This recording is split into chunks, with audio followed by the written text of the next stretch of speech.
Hi, this is Maya Maida, and you're listening to the Food Solidarity Podcast, conversations with people around the world who are using the power of food to create local change. Hi, everyone, and welcome back to the show. Today we'll be speaking with Cherrie Atilano, founding farmer and CEO of AGREA, an organization based in the Philippines working with local fishing and farming families to build resilient and self sufficient communities. Cherrie has over 20 years of experience working with agribusiness and sustainable food systems. She's also an ambassador to the UN Scaling Up Nutrition movement, as well as the ambassador to food security in the country of the Philippines. AGREA is one of 10 global recipients of the Food Solidarity Fund, designed to support those organizations who are responding to the global pandemic and the crisis of food insecurity. Through the Move Food initiative, AGREA has been assisting farmers to prevent waste and loss of income as a result of COVID 19, while serving nutrient dense meals to beneficiaries in Metro Manila. AGREA has served over 400,000 individuals during the pandemic and has saved over 180 metric tons of fresh produce from rotting. Hi, Cherrie. Welcome to the show. It's a pleasure to have you on today. Hi, Maya. Thank you so much for having me in the show. And thank you so much also for the opportunity to share work in a wider audience. Thank you, Cherry. I'm really looking forward to this conversation. Your work in the Philippines is incredibly impressive. And I just want to know what inspired you to go into agribusiness and to make a career out of working with food and farming? Have you known your whole life that this is what you wanted to do? First, because I grew up in a sugarcane farm in Negros Occidental. It's actually the sugar lancha of the Philippines. And that time growing up in a sugarcane farm, I lost my father when I was 3 years old.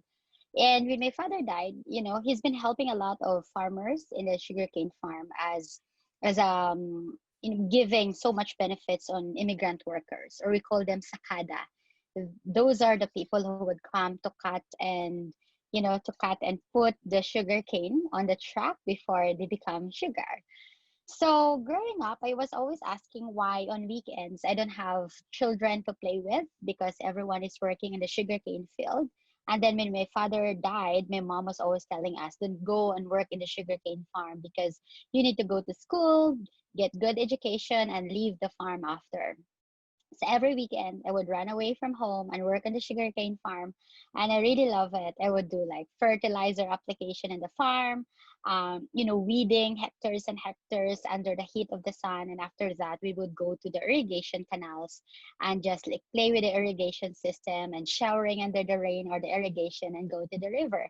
So for me, it was my childhood. It was a play. It was a game, and little did I know that all these people or the kids I was actually playing with, it's not a game for them, it's work for them because they're really asked by their parents to work on the farm. And I was asking a lot of questions to my mom. And then since my father died, um, we did not have enough money to actually send us to school because my father's money was enough to just pay hospital bills for a year. And a lot of people who owe him money did not pay us because they said, oh, he's dead already. Why do we need to pay the money that we owe to the person who's dead? So we literally went bankrupt. And then my mom put us in a scholarship center.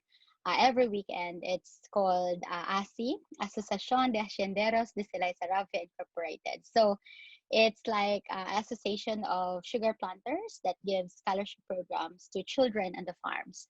So in the scholarship center, every weekend we would go there because they have a lot of trainings. They have trainings for gardening, for farming, for cooking, for baking, for sewing, embroidering, name it. It's like a survival tool on a weekend. And when I was in a scholarship center, I love to read. And that time I went to the scholarship center library, and then I get a book. The book says, if you're Filipino poor, 100% of your income actually goes to food. 70% goes to rice. It's not a meal without rice in Asia. And 30% goes to your viand, what you partner with rice. And the book suggests that if you know how to plant vegetables around your house, you basically can save 30% of your income. And later on, you can send your children to school and have a roof on your head. So at a very young age, I was 11, I was so fascinated. I went home, I told my mom about the book I read, and I asked my mom, can you please give me a bike on my birthday? Because we only have two gifts in a year, Christmas and your birthday. So I always need to be wiser what gift to have because my mom is pretty strict. She's a single mom, and I'm the youngest of five siblings, and we have six adopted brothers. So we're like 11, being taken care of a single mom. So it's like a big family because when my father died, my mom, of course, doesn't want to return them to their parents, right? Because we send them to school. So I asked my mom for a bike because I want to teach farmers in sari-sari stores. Sari-sari stores in the Philippines are actually convenience stores where the farmers would usually go on a weekend and drink and chill and have a life, you know. And I asked my mom, can you please give me a bike so that I can teach these farmers how to do gardening? My mom said, what? How do you learn gardening? I said, in the scholarship center, I read a book and we were taught how to do gardening and composting. So basically, 12 years, I already like putting up my weekend on gardening and teaching farmers how to basically plant their first vegetables and do composting from their own kitchen. And it started from that one and it went through and through. I built relationship with the farmers and then I told myself, well, this is so nice because I changed their lives and their children are actually also growing vegetables, not only sugarcane. And somehow I got like so fascinated on how little I was, so naive, but actually changing lives of people. And I told my mom that one day I really want to be a hacendero. And hacendero is like an owner of a sugarcane plantations, but I don't want to be like them because they don't take care of their people. I want to be hacendero, an agribusiness person, but I will take care of my people. I will take care of my farmers and I will send their children to school. So it was so clear in my head growing up that I want to change the game in agribusiness. What a great story, and it really shows the power of little girls, and especially little girls who know exactly what they want and they go get it. So, um, that's it's really inspirational. So you are definitely changing the game in agribusiness. I'd like to know some of the challenges that you faced in starting AGREA and how the journey was to getting to the point where you are today. Oh, it was a long journey actually. Before I started Agrea, I put up a farm together with an organization called Gawad Kalinga. It's like big organization before in the Philippines, helping the poorest of the poor to have housing. And I told the founder, I don't really believe in your vision because I think you need to teach people how to fish than giving them a fish, right? Of course, giving them housing is one, but I always believe in teaching people how to plant, grow their own food, and build livelihood to that. So I helped them build their food sufficiency programs, and it became quite big all over the country. It's called Bayan Anihan, and then I helped them build a Gawad Kalinga Enchanted Farm, where I actually learned a lot before I go to Agrea. Why? In that farm, we developed like the first social enterprise model in agribusiness, and it was like more of a hub for me to learn because the farmers that we were teaching were not farmers; they were ex-convicts, criminals, and leftists, and some of them have no background in farming. And so I started teaching them how to farm, and then the farm became like successful for 4 years. We brought World Economic Forum to have event in the farm. Every year we have like more than 1,000 people coming for social business summit, and everything was pretty successful. And after 4 years, I said to myself, I think it's time to go. The farm is too small for me anymore because I'm trapped with the 35 hectares of land. And I always have this vision in my head, how to help the Philippines in a bigger scale, right? Because when I was working in that farm, I had no salary. Basically, I need to work like as a consultant under the Department of Agriculture and as a consultant under the Department of Agrarian Reform. And when I was working as a consultant, I learned that the problem of the Philippines, it's because it's an archipelago. We have 7,107 islands in the country. And I said, if I want to create a dent in agriculture, I want to build like sustainability in every island we enter. Sustainability in terms of not only food production, but also taking care of the environment, because we somehow just, not doing that in the process. So that's how I built Agrea. It's actually inspired on how to make islands productive. But actually, I had a very strong motivation to do that when I was invited by Pope Francis in Vatican in 2014. I was invited by the Pope in Vatican to have like a audience with him. And during that visit in Vatican, the message of the Pope that time was, um, capitalize on your passion. What you're passionate about right now, capitalize and make it bigger. I went back in the Philippines and then I said, I want to do something bigger. So I started Agrea in the island of Marinduque. It wasn't an easy climb. First, I'm not from Marinduque. I'm from another island called Negros Occidental. I don't speak their language. And it's not easy to go to this island of Marinduque. It's like you need to take a bus for 6 hours, and you need to take a roro or a boat for 3 hours. And in the middle of the night, the boat would collapse and you don't know where are you in the middle of the sea. And sometimes there's no rescue to fix the Indians, so we're just stuck there for hours. And you go to the island, dock there, and get a jeepney at 4 a.m. to get to the farm where I was starting.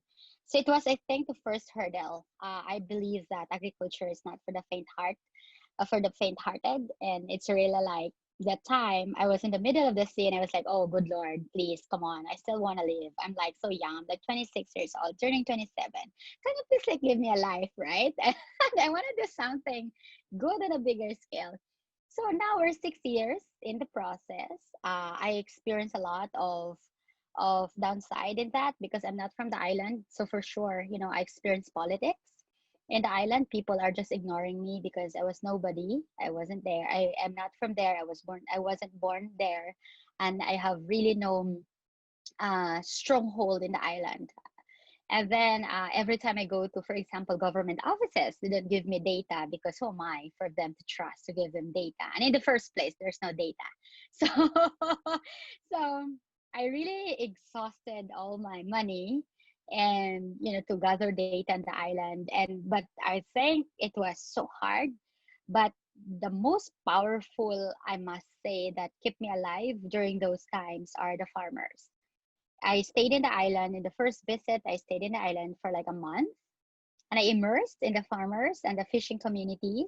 So every morning I would walk to the farming communities and they would offer me coffee, offer me breakfast, and they would always say, Ma'am, pasensya na po kayo sa aming kahirapan. That's in Tagalog. In English, it's like, Ma'am, I'm so sorry because we're so poor. So I was like, why are you sorry that you're poor? Why are you even like sorry? And now you're offering me coffee, you're cooking breakfast for me, and you're offering me to sleep here in your house with the best pillow and the new sheet of linen on the bed. And I said, wow, this is like pure generosity that I experience in these farmers that they don't even know me. I don't even know them. And when I go to the fishing communities, in the afternoon, I would watch the women like hanging or drying the fish from their husband's harvest and catch, and I would drink like tuba. It's called coconut wine in the Philippines. Tuba with them and sing karaoke with them with Frank Sinatra my way while grilling tuna. So I said, these are like so genuine, and this is what I want to do. And yeah, I keep pushing forward. And now for 6 years, I did not even imagine that we put the island on the map, not only the Philippines map, but also in the global map. Yeah. That's incredible. What a beautiful story. Really. How has the COVID-19 and the year 2020 forced you to rethink some practices or models that you have previously established? And where do you see the biggest challenges in your work? And then also there's opportunity to evolve as well. Before the 2020, actually, my company is suffering so much like financial damage because, there's always like market politics that you need to enter in agribusiness. We're losing so much money because some of our markets were gotten from us by another competitor, and then another one is there was El Nino drought in the island, and we experienced like 12 months of drought. It's like a year, so all our crops are like, drying up, and we installed solar water pump for our farmers to survive. And I told my team this 2020, early 2020 during our planning, I said 2020 is our year. And COVID happened. I was like, holy moly, how can this be our year? And then, but sometimes in desperation, I guess, and irritation on why things are happening, you're also so inspired to start something. So when the lockdown was declared by our president that there's a lockdown in Manila, I said, well, we're done. Our business is totally done. And I said, okay, so 2020 is not a year. But then, overnight the lockdown was implemented, and so many farmers were like asking for help or to bring their produce. And then I went to the supermarket. I couldn't even like buy a simple vegetables because the shelves are empty. People were like panic buying and hoarding. And I said, oh wow, we need to do something. So a call from a pineapple farmer every day. This pineapple farmer, Kuya Sane Reyes, his name, I need to be specific, was like calling me all the time to help him because he borrowed money from a bank and to plant pineapple. And then he said he needs to harvest pineapple by April or end of March because he needs to pay the tuition and the graduation of his daughter.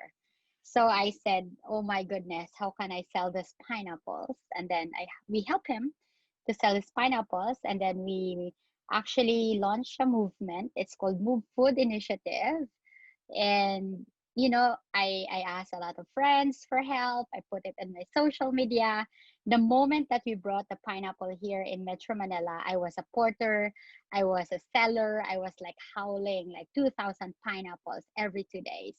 And I asked help from friends, and actually one of the friends that who saw us in our posting and helped us until now is she will be part of this podcast. Her name is Sef Caradang. uh, I really just admire this wonderful lady because the moment I put an announcement in social media about pineapple and helping us to get movers to move food from the farmers to your tables, this person is such an angel. No question asked. She said, I want to help. I live in this village. I want to bring sustainable, fresh food in my village. And I also want to help farmers. And I was like, are you sure? This is not an easy game to enter. Come on. But then, no question asked again. She said, I will order this much number of pineapple, and then I will, let our neighbors buy it so that we can help farmers.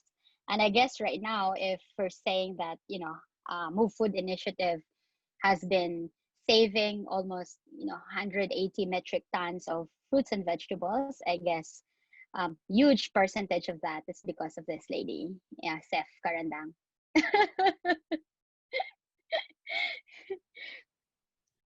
So, for everyone who's listening, let's introduce Sef Caradang. Sef has over 15 years of experience collaborating and working with rural communities in the Philippines. She's currently a trustee and advisor for the Community Development and Gender of the Philippine Reef and Rainforest Conservation Foundation. She has also been engaged as a gender specialist for the United Nations Food and Agriculture Organization, as well as the UNDP. Hi, Seth, and welcome to the show. Hello, Maya, and hello, Cherry. Thank you so much for having me. I'm so happy to be able to open up the conversation and have you your insight as well, Seth. So thank you for being here. One question I have for you is, what is the role that women play in agriculture, whether it's specific to the Philippines or also around the world? Well, based on my experience, globally, and especially for countries that where agriculture is a key economic driver, I feel, and also this is a fact, that women do a lot of productive work in agriculture, but their contributions are often not recognized or valued. Whereas men, the work that men do for agriculture, this is recognized, and they are registered as the farmer, as opposed to maybe the woman is the farmer's wife. And so it is the man who does get paid for the work that he does in agriculture. So these kinds of inequalities, you can find this globally, and it's really brought about by, societal and cultural norms that unfortunately still exist in agriculture and in the rural sector. So in the Philippines, I think if you look at statistics, it's like three quarters of farmers are men, and like one-fourth are women. But because of what I shared earlier about how women's work is not really recognized, it's kind of not accurate.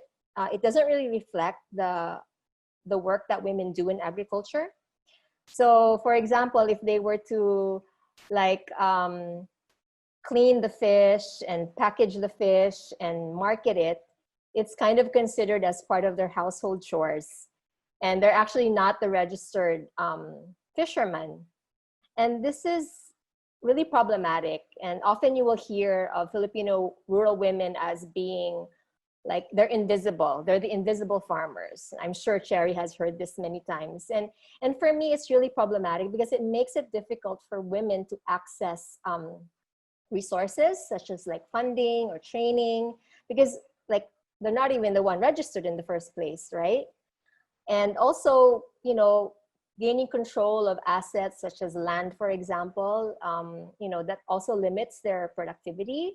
And and for me, it negatively impacts the sector. So I think personally that, excluding women, it's a missed opportunity for the sector to grow the agriculture sector and the local economy in general. Yeah, I totally agree with Seth that, it's like a big missed opportunity in the agriculture sector, because I always believe for 22 years we've been working with farmers in the Philippines, and also, of course, my work with the United Nations, right? I'm really pushing for farmers' rights and benefits, especially the women. Um, every investment you do in a farming community, especially to women, it's actually an investment to the entire community, because the women are the ones, budgeting at home, cooking food at home, and most of the time they have like strong, what's this, dream for their children. So they always like make sure and make it happen, and how their children can be schooled, how their children can have nutritious food on their table, how they can live a decent life somehow. So I totally agree that, we need to really empower and enable more of our invisible food producers, who are the women in the agriculture sector. Yeah, I think I want to add a little bit, Cherry.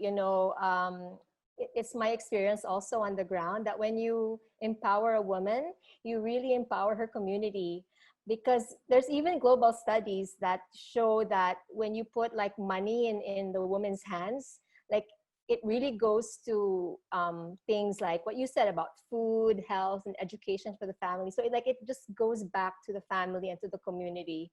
Whereas if men had the money, it would go to other things. Yeah.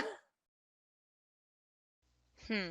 I always found that quite interesting that women tend to budget really well, and they're usually the recipients of microfinance loans as well. And I mean, I know when my grandparents moved from India to the United States, my grandmother was in charge of the budget, and somehow she managed to keep it to like $20 a week or something like that. In the US, and remarkably frugal, even with a family full of kids and her mother-in-law.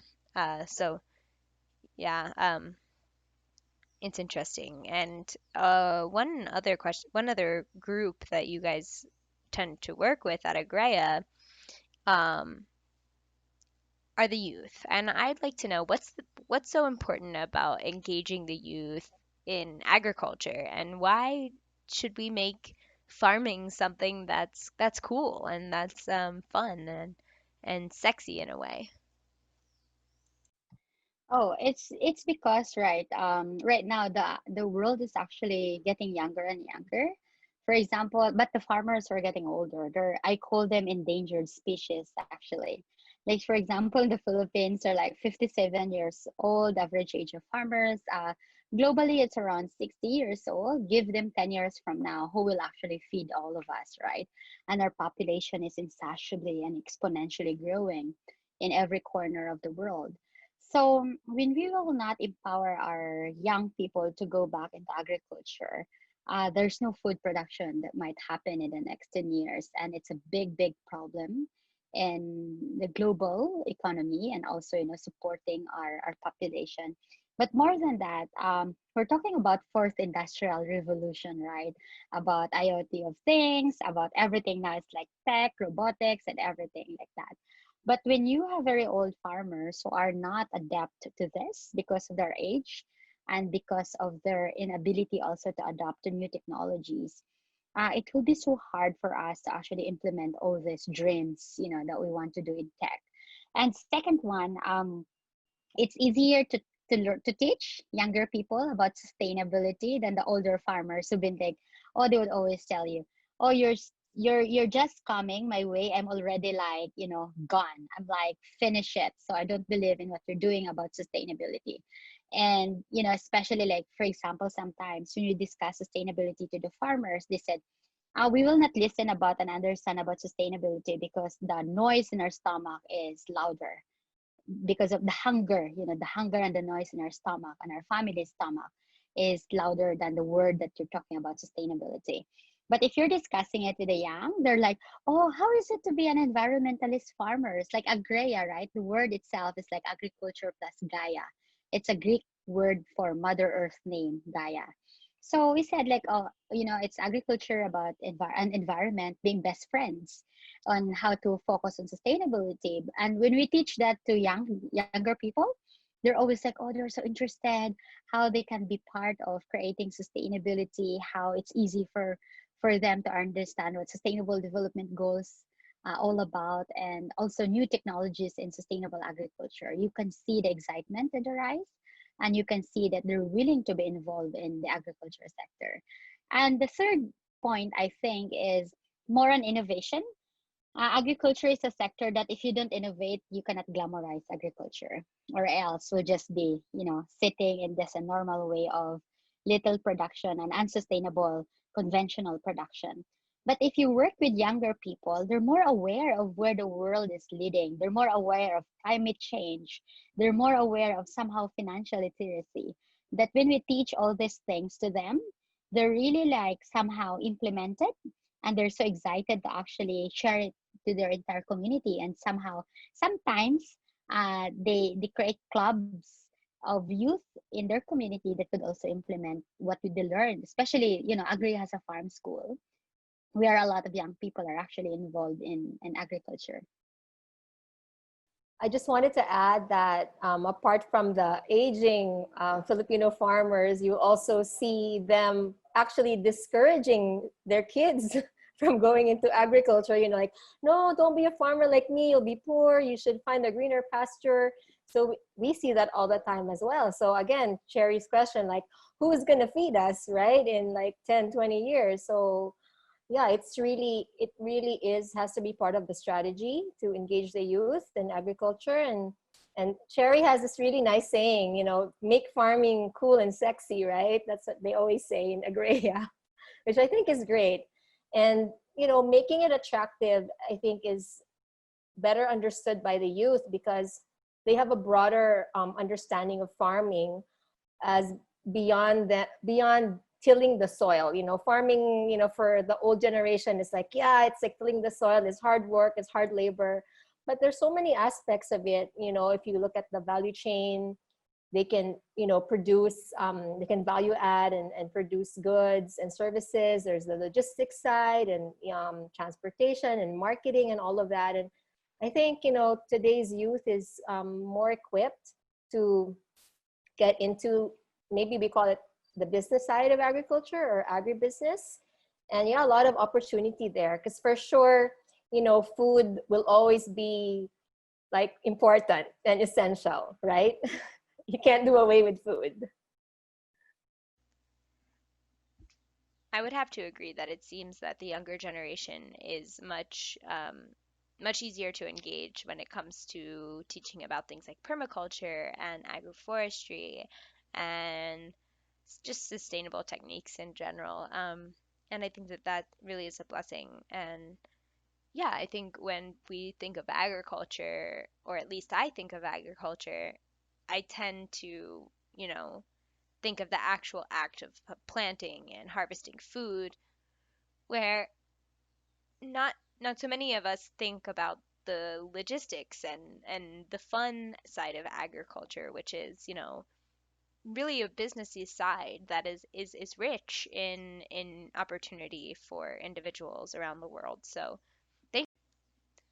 I also think that this pandemic has really kind of shown a lot of us that we need to really pay attention to the food system and how food is getting to our tables and into our bellies. Um, One interesting model from AGREA is the one island economy. And to me, it kind of reminds me of like a circular economy and self-sufficiency. So I was wondering if you could go into a little bit more detail about that, Cherry, and why that's so important to have in the Philippines. Yeah, it's a very exciting model actually on how, to create this one island economy that is based on agribusiness and sustainable agriculture. Because living in a country where we're separated by island, our archipelago, right? One of the greatest problems actually in agriculture is supply chain. It's so hard to logistically transport food because not all islands are actually producing the goods that they need in the island, but somehow they have the capacity to actually produce it, but they're just like dependency on other bigger islands that they will produce it, and us smaller islands will just be dependent from them. So when and then second one is Philippines, we're experiencing 20 to 21 typhoons in a year. So every time there's a typhoon happening, there's always like supply of food being hampered, to go to the next island. So in that aspect, I actually learned this because when I was around 23, it so happened that I had visited 81 provinces of the entire country. And I somehow visited all over the country because of my work with agriculture and agrarian reform. And I said, oh, there are some islands that actually they can produce a lot. They can produce rice that they feel they couldn't. So the one island economy model is uh, anchoring on three major goals. It's about zero waste, zero hunger, and zero insufficiency. The zero waste I'm telling is not only about the waste on plastics and the waste on the road and on the streets. It's also, of course, ocean waste, for example, we're trying to teach our people in the island to take care of. But it's really about how to utilize farm waste. So, for example, in our work in Marinduque Island, our first island that we work with, when we first worked with the farmers there on rice, every time they harvest rice, they were going to burn the rice straw. And when we operate in the island, they're not allowed to burn the rice straw. In communities we work with, they are encouraged to actually decompose the rice straw and plow it back to their soil so that on the next cropping season, they can actually save 20% of fertilization costs because there's already an organic matter back to the soil from their last harvest. And the zero hunger is not about the hunger of the stomach or physical hunger, because physical hunger, you can just eat rice and a vegetable, and after that you're okay. But this is about the lasting hunger, the hunger to belong, the hunger to be dignified, and the hunger to be respected. And I'm talking about our food producers, because it's a crime that the producers of the food in the food chain are the poorest and the hungriest, and we just allowed it to happen for centuries and ages. So for me, dignifying and respecting our food producers is one of our goals. And lastly is zero insufficiency. Zero insufficiency is about studying the import and export of agricultural commodities entering and going the island. So, for example, in Marinduque Island, the island is known for coconut. We have more or less 4 million coconut trees in the island. So, what we're trying to do is how to increase the income of coconut farmers, because coconut farmers and rice farmers in the Philippines are the poorest farmers. So, for example, coconut farmers are only earning around $60 every 45 days. And if they have 8 children, that's nothing, and every typhoon, they lost 20 to 30 trees, wipe out every blow of the wind. And now you're having, vicious cycle of poverty, and poverty generational, actually, of poverty from the grandparents to them. So what we do in AGREA and zero insufficiency is, how can we do value addition from this coconut? So we do organic coconut sugar. um, we introduce diversified cropping. So under the coconuts, we can plant superfoods like ginger, turmeric. We can do vegetable production and organic poultry and livestock, so that they're not only dependent from their coconut, but they have other sources of income. So on another hand, also, if they have a highest importation, for example, the island imports rice.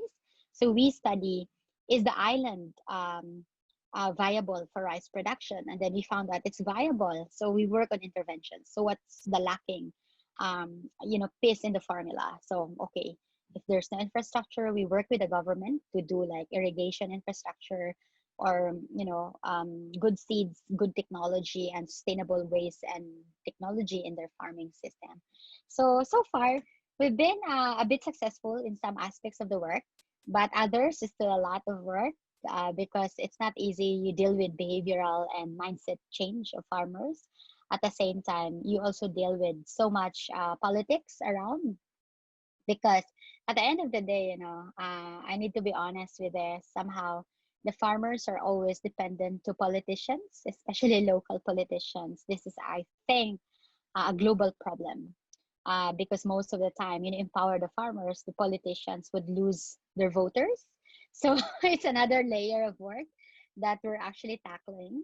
So of course, you need to somehow like navigate and be good in negotiating and relationship building. So in every island we operate, I don't vote.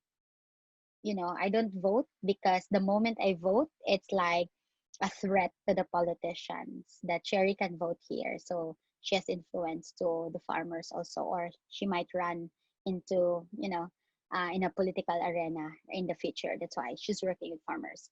So as much as possible in this one island economy model, I have objectivity in me as a person, and at the same time I need to build relationship with academia in the island, the government in the island, and more importantly the farmers and the fishers in the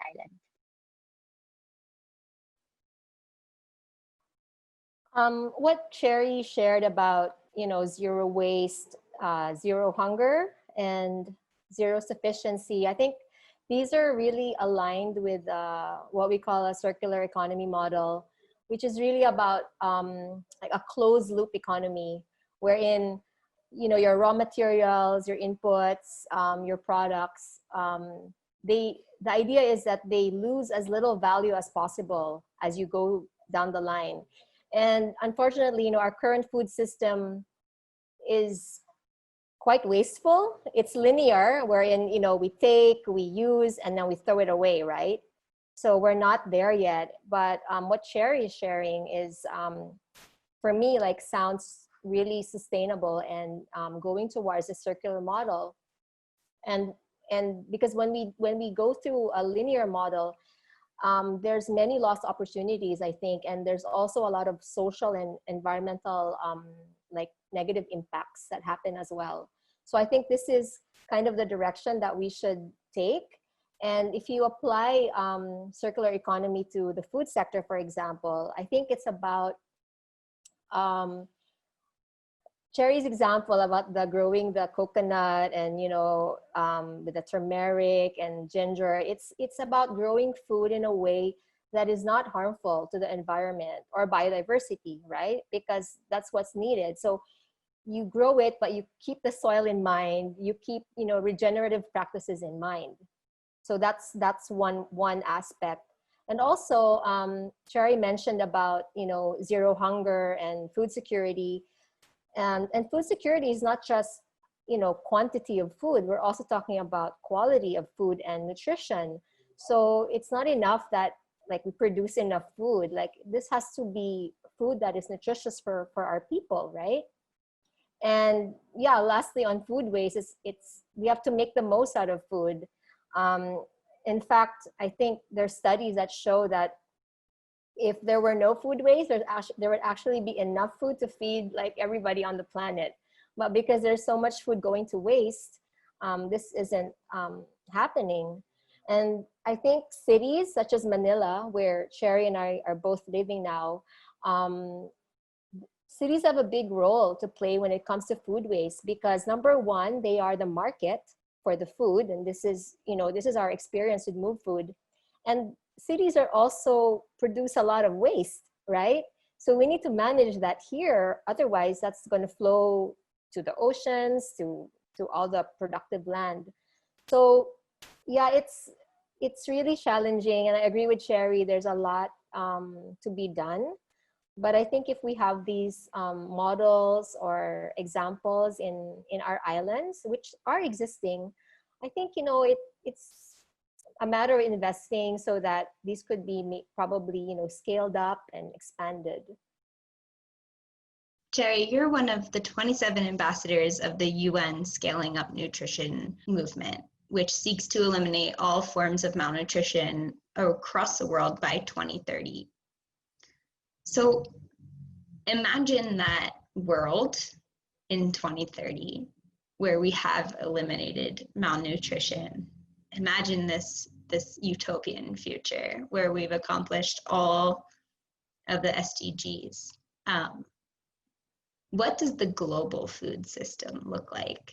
And what was your role in getting it there? Wow, that's a very prophetic question. Hopefully we can get there, because we only have 10 years to deliver the SDG, and with this COVID pandemic, what a challenge. But I'll try to answer the question. I think when we get there, I would see a global food system that is so fair. No one is actually hungry, and not only hungry, but nutrition, healthy individuals. We have a very strong and healthy human capital in every corner of the planet. And then our environment is thriving while we're producing our own food.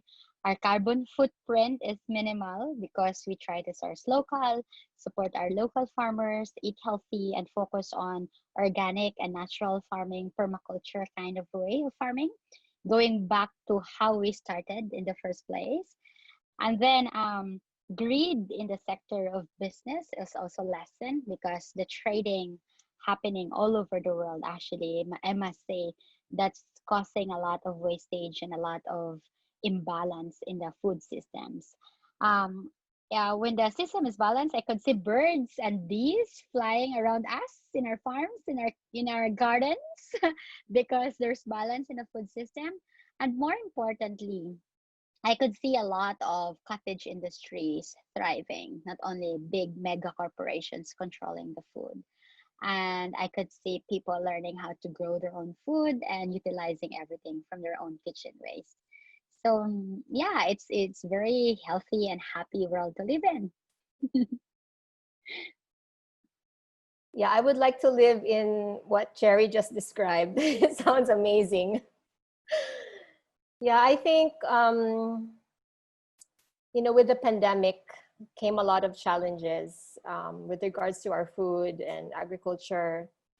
But I think a lot of the challenges were kind of already there, even before the pandemic. And the pandemic sort of highlighted a lot of these challenges. So, we talk about recovery, we talk about, recovering from this virus, but I'd like to see a recovery that is beyond beating the virus. It should be a recovery that, yeah, as Cherrie described, where everything is in balance. In Philippine Reef and Rainforest Conservation Foundation, which is my NGO, we have our vision actually is wildlife and people in harmony for a sustainable future. And I think this is the key.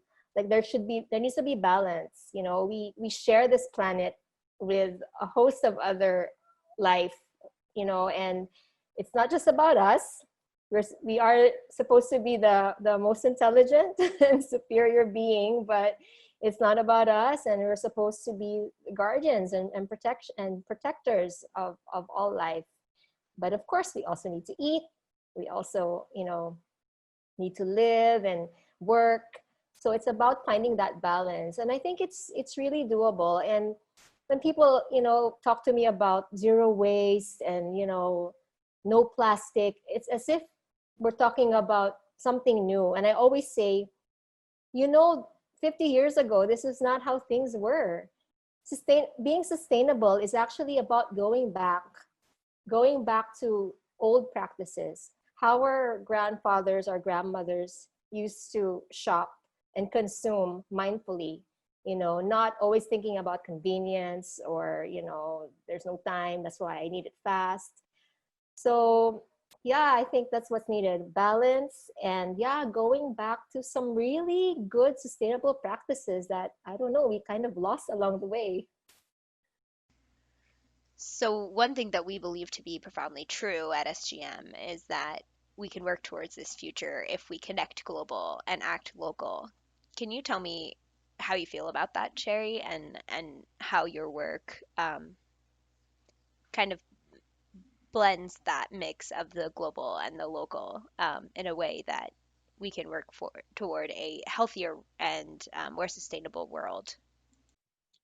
Oh, wow. That's a very nice question, actually, because, actually what we're trying to do in AGREA and Move Food Initiative and the AGREA Rescue Kitchen actually resonates a lot to the SGM value on really, acting local and affecting global, because whatever we do right now, we live in a very digital world.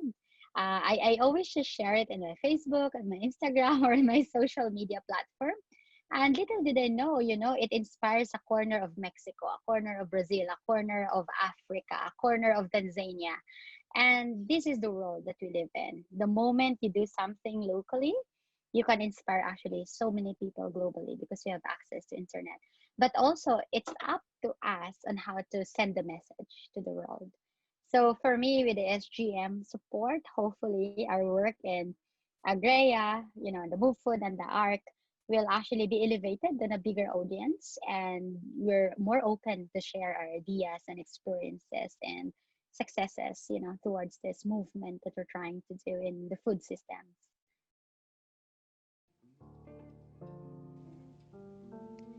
If you want to learn more about Cherry, Sef, Agrea, the Food Solidarity Fund, or the social gastronomy movement, visit www.socialgastronomy.org. Thanks again for tuning in to the Food Solidarity Podcast. See you next week.